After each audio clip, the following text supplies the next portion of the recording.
Hi guys, and welcome to my YouTube channel. The next video I'm going to say welcome back because this is actually my first YouTube video. So a little bit of background information about myself. My name is Nubukanya Ngosi. I am a first year accounting science student at the University of the Witwatersrand. I am an aspiring chartered accountant, CASA. Yay!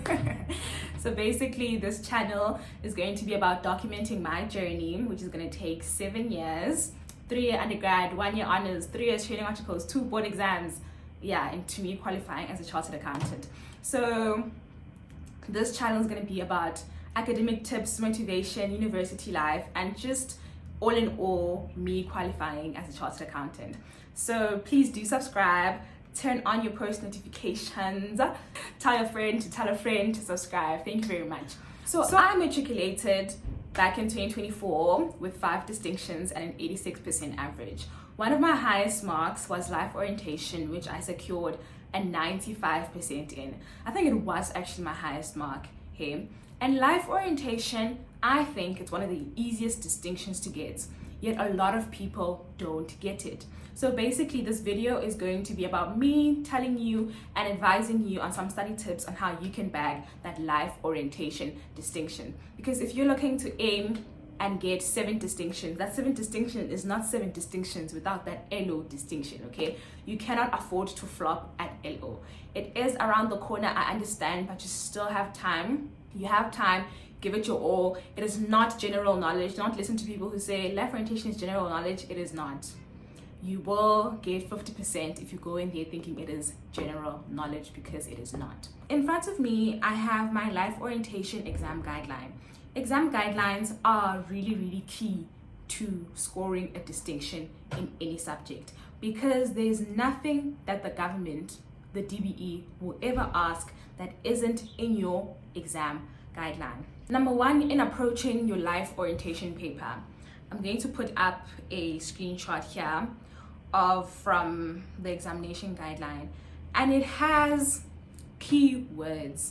You need to understand when the life orientation paper says give 5 factors, when it says give 5 impacts, what is an impact?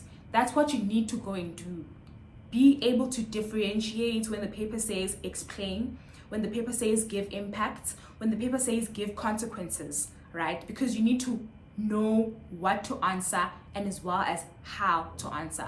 So the keywords, these keywords, very important.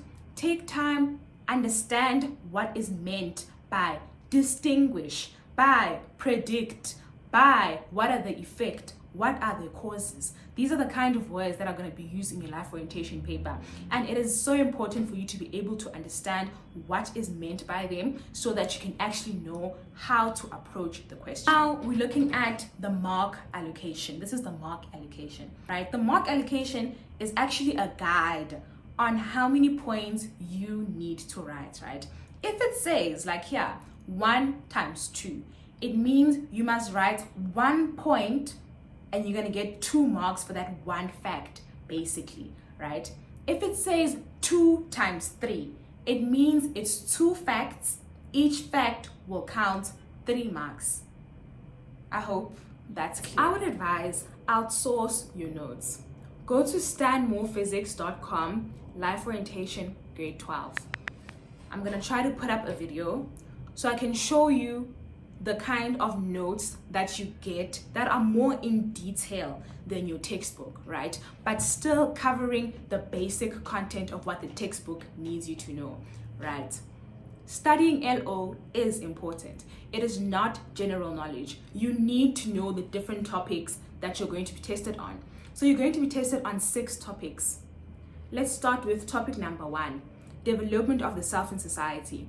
Give yourself time, actually learn all the points that the books want you to know, right? But life orientation is not necessarily per se cramming those points, right?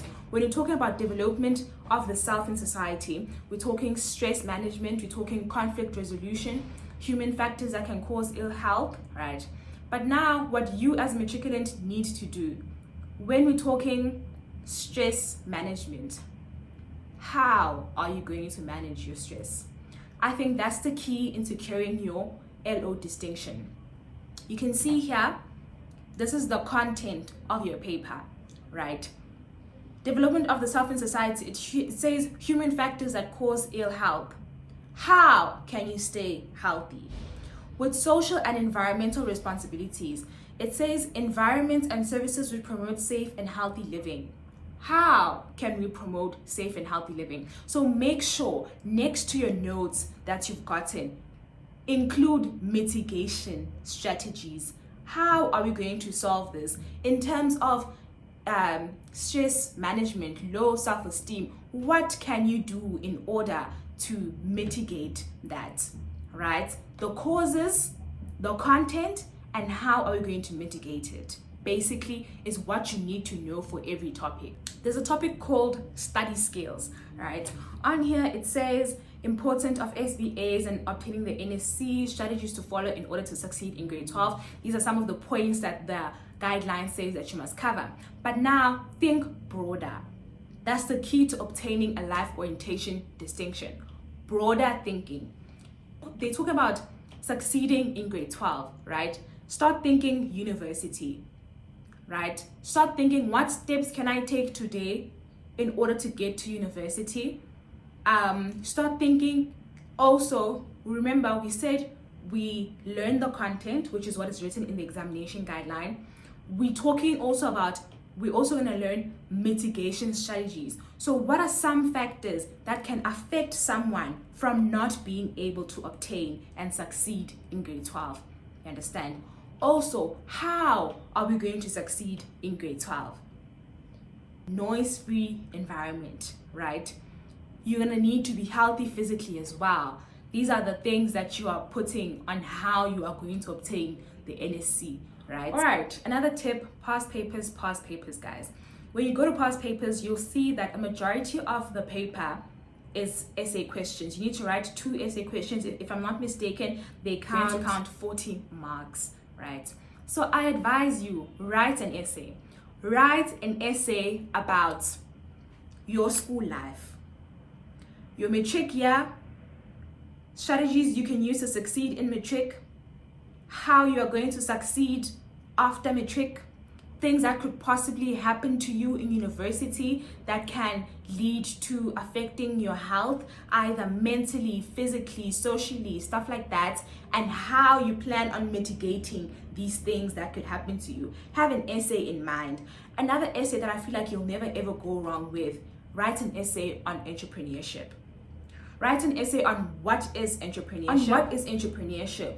What is a responsible entrepreneur in a community? How can people in your community help, or how can you as an entrepreneur help in your community? Write an essay about people or things that you find inspiring around you. I know these are just maybe random things, but this is what I did, and it really helped me in my essays, because now you need to write paragraphs and you don't have even a train of thought, you see. So having these written down essays already, you see, in terms of career and career choices, it's really going to help you not struggle come up with sentences. Yeah, so your entrepreneurship essay, make it an all-rounder. Include impact of unemployment, solutions for unemployment, things like that. Have an essay that is basically an all-rounder of unemployment as well as entrepreneurship. Yeah. Another tip, this is for my business studies learners. I suggest study business studies. Just give yourself a few hours to go over your business studies notes. I know this is crazy, but that LO paper is going to need you to have so many words in your mind, because it is so much writing, especially section C, which counts 40 marks. Because of business is talking about entrepreneurship. It's talking about the business environment, basically. And I feel like if you know certain things, it's going to be easier for you to answer. So study business before you go and write LO. I know this is crazy, but actually do it.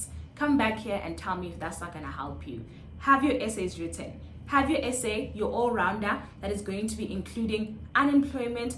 I'm going to maybe try put up in the comment section. I'll put up questions that I think you guys should focus on, and then you guys will tell me after the 1st of September if it was helpful or not. My last and most important tip is to pray, guys. Don't forget to invite God in your studying. Invite him in that exam room. Before you touch a paper, ask him to be able to read and understand and apply what you've learned. God was a very, very big part of my matric year, because at some point I did feel very, very overwhelmed. I felt like I'm practically losing it, like the stress that comes with wanting to do well, wanting to get into university. I mean, in our country, with us, there were around 700,000 matriculants, and you see stats that there's only going to be space for 200,000 matriculants. Especially, I remember like a few days before our matric results came out, and the minister announced that the class of 2024 was the best performing class in the history of South Africa, and I was just like, oh, Ngosiam.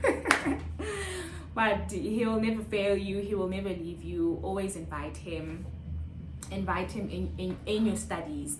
But remember that you cannot pray for an A while your daily habits and your study habits are for a C. You understand what I mean? Pray for an A, and behind the scenes put in the work for an A as well. And all the very best with your life orientation exam. I hope you guys bag those distinctions. And if my tips were useful to you today, please do subscribe, drop a like, and turn on your post notifications. I'll see you guys soon. Bye.